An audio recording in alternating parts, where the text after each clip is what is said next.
मैं coming sir. Yes, come in. Good morning sir. Good morning. बैठ जाएं। आपने वैक्सीन लिया हुआ है? जी सर। मास्क आप खोल दें। Thank you sir.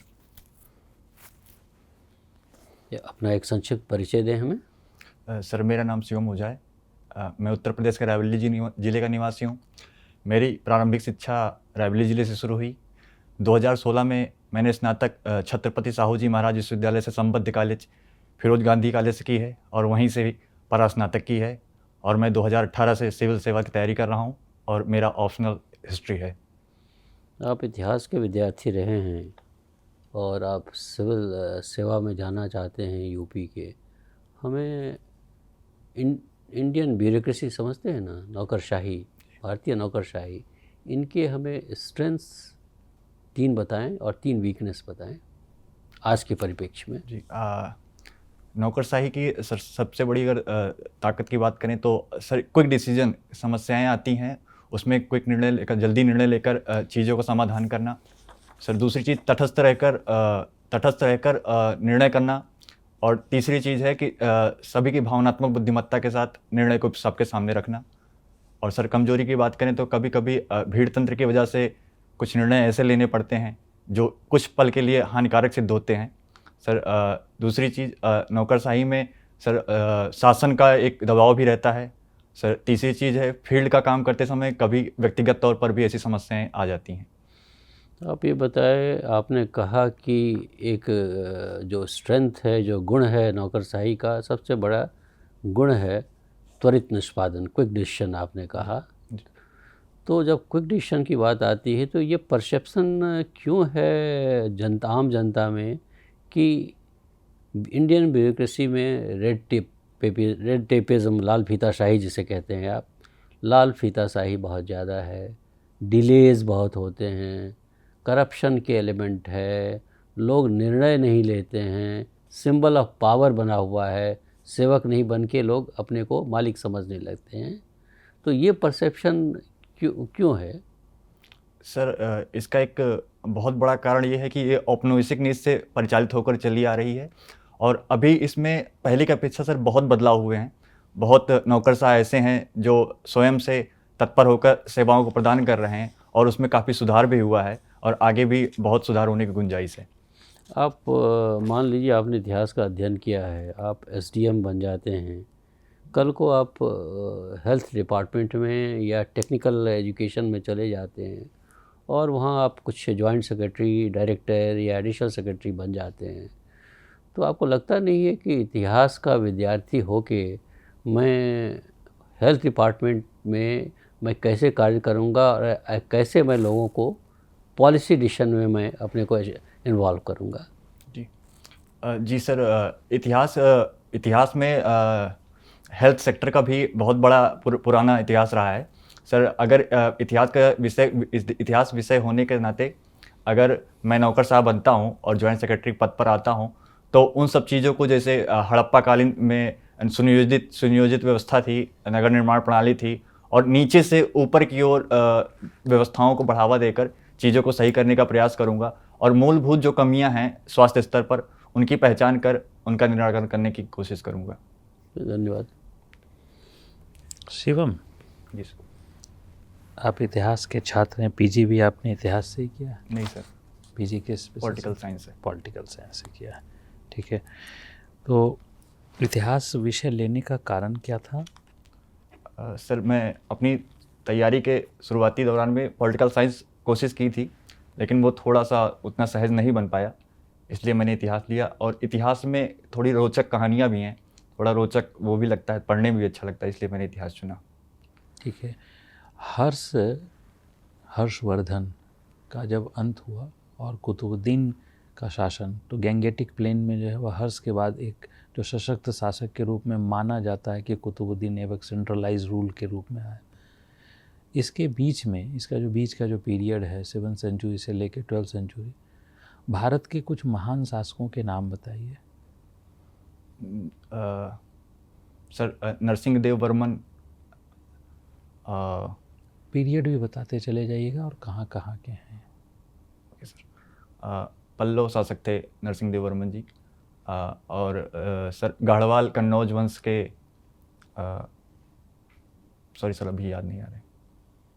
और किसी का नाम याद नहीं है? Sorry sir. पृथ्वीराज चौहान। जी सर, पृथ्वीराज चौहान 1191। तो इसके बीच के ही है ना? जी जी। राजराज प्रथम, राजाधिराज, राजेंद्र प्रथम, ये सब जो है वह चोल वंश के शासक हैं ना। जी। राजेंद्र द्वितीय। जी सर। चोल वंश एक कहा जाता है कि इम्पेरियलिस्टिक रूल में विश्वास करता था। इसमें आपकी क्या राय है? सर अनुवाद अगर मिल जाता इम्पेरियलिस्टिक का। साम्राज्यवादी शासन जो है मैं विश्वास करता था। जी।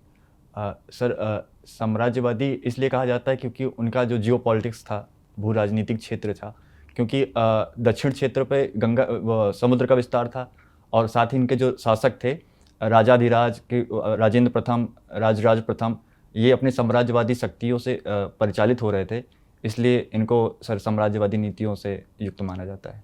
क्यों माना जाता है साम्राज्यवादी शासक? Sorry sir. साम्राज्यवाद का अर्थ क्या होता है शिवम? अपने हितों की पूर्ति के लिए अपने साम्राज्य का विस्तार करना। तो इतिहास में साम्राज्यों का विस्तार हुआ है ना? जी सर। साम्राज्यवाद की सबसे घृणित रूप पूरे इतिहास के छात्र होने के नाते आप कब जो है वह देखते हैं? सर कलिंग युद्ध के समय 269 ईसा पूर्व। सबसे घृणित जो है। जी सर। और यूरोप ने जो साम्राज्यवाद का विस्तार किया वह, उसके बारे में क्या राय है आपकी? सर वो भी सर पूर्णतः गलत था और घृणित भी था, और क्योंकि उन्होंने अपनी नीतियों से परिचालित होने के लिए कई औपनिवेशिक अपने राष्ट्र को निर्माण किया, जिसकी वजह से उसका दंश आज तक लोगों पर मतलब वहाँ के देशों पर देखने को मिल रहा है। तो साम्राज्यवाद और वाणिज्यवाद में क्या अंतर था? सर साम्राज्यवाद क्षेत्रीय स्तर पर नीतियों को बढ़ाना होता है, और वाणिज्यवाद पर वाणिज्यिक जैसे धन वैभव आदि की प्राप्ति के लिए। कहा जाता है विश्व इतिहास में नेपोलियन ने रिपब्लिकन जो थॉट है उसको और मजबूत कर दिया यूरोप में। कैसे? सर अपने सैन्य क्रांति के दौरान सर जब वो इटली में था तो वहाँ की जनता की भावनाओं को आहट किया, जिसकी वजह से वहाँ की जनता सर राष्ट्रवाद को लेकर काफ़ी प्रेरित हुई। आगे चलकर यही चीज़ जर्मनी में भी देखा जाता, जब राइन प्रांत में उसने अपना हस्तक्षेप किया, वहाँ के लोगों के भी हित प्रभावित हुए, और वहाँ भी राष्ट्रवाद के तत्व दिखाई देते हैं। कौन सी क्रांति आई उसके बाद, नेपोलियन के पतन के बाद यूरोप में? सर फ्रांस की क्रांति 1830 और 1848 की संपूर्ण क्रांति। ठीक है, लास्ट क्वेश्चन मेरी तरफ से। वेस्ट एशिया जान रहे हैं? जी सर। कुछ देशों के नाम बताइए। कितने देश हैं? कुछ देशों के नाम। सर 10 से अधिक देश हैं। Sir Israel, UAE, sir Saudi Arabia, Iraq, Iran. 3 pole हैं वेस्ट एशिया में, एक है इजराइल, एक है सऊदी, एक है ईरान। इन तीनों का आपस में क्या संघर्ष है? सर शिया सुन्नी को लेकर इनका संघर्ष है, और जियो पॉलिटिक्स भी एक बहुत बड़ा कारण रहा है। इजराइल शिया है कि सुन्नी है? सॉरी सर, भी अनुमान लगा सकता हूँ। हाँ, अनुमान लगाइए। शिया। इजराइल शिया है। जी सर। और सऊदी अरेबिया? सर उसके विरोध में, दोनों एक दूसरे के विरोध में हैं। और ईरान? सर इजराइल में यहूदी धर्म है, सर माफ़ी चाहते हैं, इजराइल में यहूदी धर्म है, और इनमें शिया सुन्नी का विवाद है। ठीक है, थैंक यू शिवम।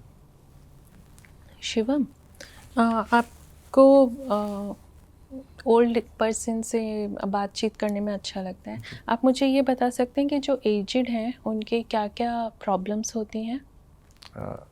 वर्तमान समय में मैम उनकी जो मतलब देखभाल सबसे बड़ी समस्या है। एक एज के बाद शारीरिक क्षमताएं भी कम हो जाती हैं, तो वो एक समस्या है, क्योंकि 60 वर्ष के बाद कई चीज़ें होती हैं, जैसे दैनिक कर्म भी होता है, उसमें भी समस्या होती है।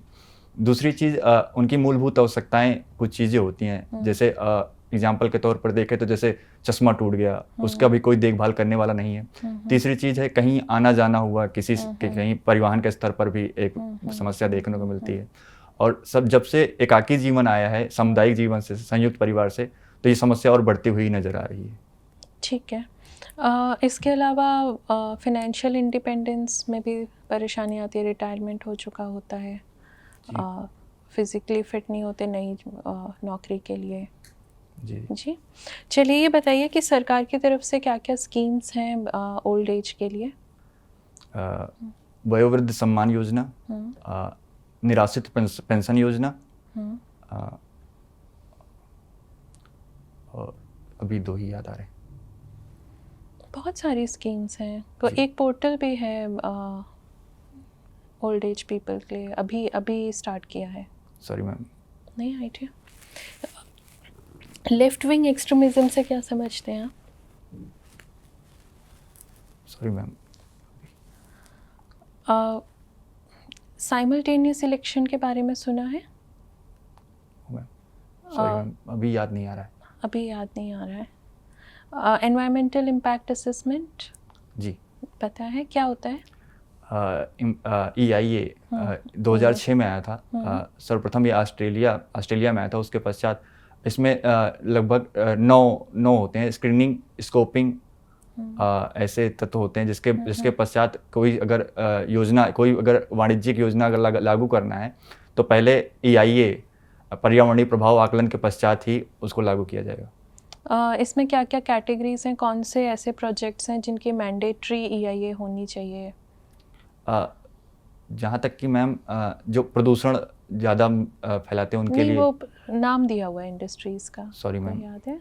नहीं याद? Sorry ma'am. अभी उसमें कुछ एक्सेप्शंस किए गए हैं कुछ जगहों के लिए, कुछ प्रोजेक्ट्स के लिए। सॉरी मैम, नहीं याद आइडिया।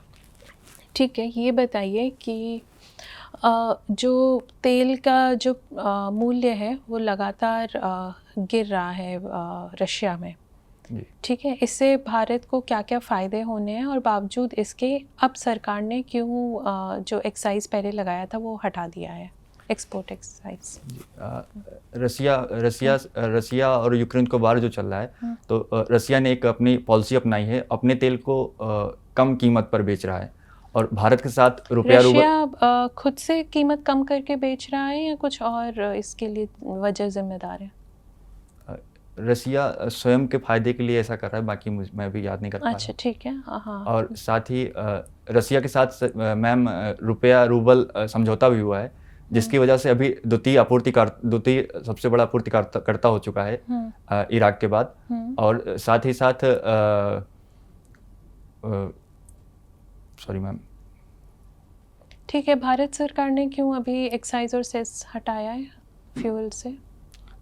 क्योंकि यहाँ इन्फ्लेशन बहुत ज़्यादा बढ़ रहा था, इसलिए एक रीज़न ये है। बस यही एक रीज़न है, कुछ और हुआ है? Sorry ma'am. चलिए, कोई बात नहीं, थैंक यू। ये बताइए, पिछले कुछ वर्षों में उत्तर प्रदेश सरकार ने आधारभूत संरचना के विकास में काफ़ी बल दिया है, तो किस तरह की प्रगति हुई है, जरा हमें अवगत कराएं। सर, कनेक्टिविटी के स्तर पर 5 एक्सप्रेसवे बनाए गए हैं, और साथ ही साथ अंतर्राष्ट्रीय हवाई अड्डे भी 5 बनाए गए हैं। नाम बताते जाएं अगर आपको याद हो तो। Ganga expressway, Bundelkhand expressway, Purvanchal expressway, और एयरपोर्ट के स्तर पर कुशीनगर, लखनऊ, वाराणसी एयरपोर्ट बनाए गए हैं, और साथ ही साथ डिफेंस एक्सपो जैसे प्रोग्राम भी चलाए जा रहे हैं। और कनेक्टिविटी बढ़ाने के लिए तराई क्षेत्र से लेकर बुंदेलखंड तक भी नॉर्थ साउथ कनेक्टिविटी को बढ़ाने के लिए सड़क निर्माण परियोजना भी चलाई जा रही है। जेवर में भी एक इंटरनेशनल एयरपोर्ट बनाया जा जी रहा है, इसकी जानकारी होगी। ये एयरपोर्ट किस मॉडल पे डेवलप किया जा रहा है? पीपीपी मॉडल पे। कौन सा मॉडल है ये पीपीपी का? इसमें सर प्राइवेट और पब्लिक पार्टनरशिप होता है। कुछ शेयर जो होते हैं प्राइवेट के थ्रू होते हैं और कुछ सरकार के पास होती हैं। तो कौन से मॉडल है? एक बीओटी मॉडल होता है, एक बीओओटी मॉडल होता है।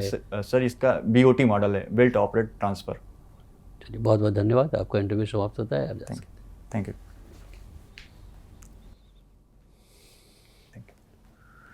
मास्क खोल दीजिए। कैसा अनुभव रहा आपको? एवरेज। कहाँ कहाँ आपको लगता है कि आवश्यकता है सुधार की? करंट इशू जो थे उस करंट पे अफेयर्स, व्यू ठीक लेना, ठीक। और ऑप्शनल पे भी जैसा सर ने पूछा उस पे भी थोड़ी समस्या आ रही बताने में। आपको इंटरव्यू 27 को ही है। जी जी समय बहुत नहीं है, जी तो बहुत ज़्यादा विचार नहीं करना है इस पे। जी जी समझ रहे हैं ना? ध्यान देना है कि परफॉर्मेंस को कैसे इम्प्रूव करें। और हम जी। आप कैंडिडेट बहुत अच्छे हैं, वेरी ऑनेस्ट पर्सन। आपका इंटीग्रिटी वाली जो बात होती है ना, तो इंटीग्रिटी आप में है, नॉर्मल और नेचुरल पर्सनैलिटी आपकी है। और जो बोलते हैं आप मन से बोलते हैं, बॉडी लैंग्वेज भी आपका पॉजिटिव है। एक ही चीज़ हमने देखा है कि थोड़े से आप नर्वस हो रहे थे जी, आज कुछ ज़्यादा आज, नर्वस हो रहे थे। नर्वसनेस में होता क्या है, अलर्टनेस खो देता है आदमी। फिर एक बार नर्वस हो गया तो क्वेश्चन भी ठीक से नहीं समझ में आता है, जवाब देने में भी दिक्कत होती है, सेंटेंसेस को फ्रेम करने में, कंस्ट्रक्ट करने में भी थोड़ी दिक्कत होती है। इसलिए हमारा आपसे पहला एडवाइस ये है कि स्टे काम एंड कंपोज्ड। जी शांत चित्त होके बैठिए और ये मत समझिए कि मेरा क्या होगा। जी उस दुर्भावना से आएंगे तो बहुत तकलीफ़ हो जाएगी। ओपन माइंड से आइए, खुशहाल होके आइए जी और प्रेशर मत लीजिए अपने ऊपर। प्रेशर लीजिए क्योंकि आपने पढ़ा हुआ है सब कुछ, जी सर। सिर्फ हड़बड़ाहट में, सिर्फ नर्वसनेस में आप भूल जा रहे हैं। जैसे इज़राइल का ही एग्जांपल लीजिए, आपको पता था जी जी लेकिन इतने नर्वस हो गए कि शिया सुन्नी के ये में confuse। विवाद में आपने इज़राइल को भी खींच लिया। फिर आपको एकाएक याद आया कि ये मैंने गलत कह दिया है। तो ऐसी स्थिति से बचने के लिए होता है कि संयम रखिए, शांत चित्त रहिए, अपने आप आएंगे। जैसे नर्वस हो जाएंगे कि क्या पूछेगा पता नहीं, क्या नहीं पूछेगा, कैसे मैं जवाब दूंगा, तो परेशानी बढ़ जाएगी आपकी। तो पहला चीज़ आप इस पर ध्यान दीजिए। आपने सही कहा कि करंट अफेयर्स में साइमल्टेनियस सिलेक्शन तो एक्सपेक्टेड है, सबको पता है। साइमल्टेनियस का क्या मतलब होता है? समान रूप से ऐसा एक साथ जो हुआ जाता है। तो उस पर तो चर्चा चल ही रही है साइमल्टेनियस सिलेक्शन पर। अगर आप नहीं जानते हैं, एक बार 2 मिनट दे दीजिएगा इस पर देखने के लिए आपको। आपका लेफ्ट विंग एक्सट्रीमिज़म, ये सब तो बहुत वो थोड़ा कॉन्फिडेंस का वो है, पर लेफ्टिस्ट पढ़ा हुआ है मिस्टर जमातीवाद, इसलिए मैं कह रहा हूँ तो कि थोड़ा आप बहुत मैं सोचा कि बता ही नहीं पाऊंगा, तो बीच से रुकने से अच्छा है सॉरी बोल देता हूँ, ये रीजन था। नहीं, थोड़ा सा आप कलेक्ट कीजिए अपने थॉट्स को। 1 मिनट सोचिए। नर्वस मतलब तुरंत हार मत मान लीजिए कि मैं नहीं जानता हूँ, निकल जाऊँगा मैं इससे। बिल्कुल जब नहीं जानते हैं उसमें आप हार मान लीजिए। जो आप जानते हैं 1 मिनट अपने को शांतचित्त करके सोचिए, जी सर। समझ रहे हैं? जैसे रिफ्लेक्ट कीजिएगा बहुत सारा चीज़ आ जाएगा आपको, तो आप अच्छा प्रदर्शन कर पाएंगे।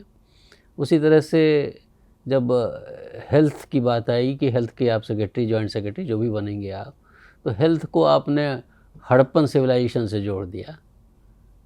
समझ रहे हैं ना? जहाँ की टाउन प्लानिंग की बात हो रही है।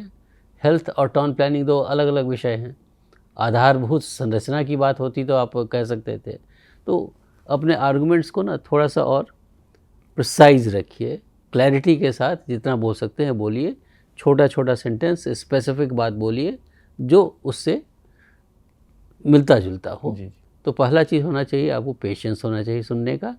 दूसरा है कि जब क्वेश्चन पूछ लें तो 10 सेकंड लगाइए सोचने में कि क्वेश्चन क्यों पूछा जा रहा है, इसके पीछे क्या कारण है, और फिर अपने को सेंटेंस को आप फ्रेम कीजिए दिमाग में, कंस्ट्रक्टिव थॉट्स लाइए, अपने आप हो जाएगा। कैंडिडेट आप बहुत अच्छे हैं, इसलिए मैं नहीं चाहता हूँ कि कोई कहीं किसी स्टेज में कोई प्रॉब्लम हो जाए। जी सर। और सबसे बड़ी बात है कॉन्फिडेंस रखिए। ऑल इज़ वेल जो कहते हैं ना, ऑल इज़ वेल के ये के साथ, भावना के साथ जाइए। कोई आपको स्पेशल कोई बात पूछना हो तो आपने चोला वंश बोला, राजा भूल गए, ये ऐसा नहीं, आप नहीं जानते, हमें पता है आप सब जानते हैं, जी सर। लेकिन सिर्फ नर्वसनेस की वजह से सारा प्रॉब्लम हुआ है। ठीक है ना?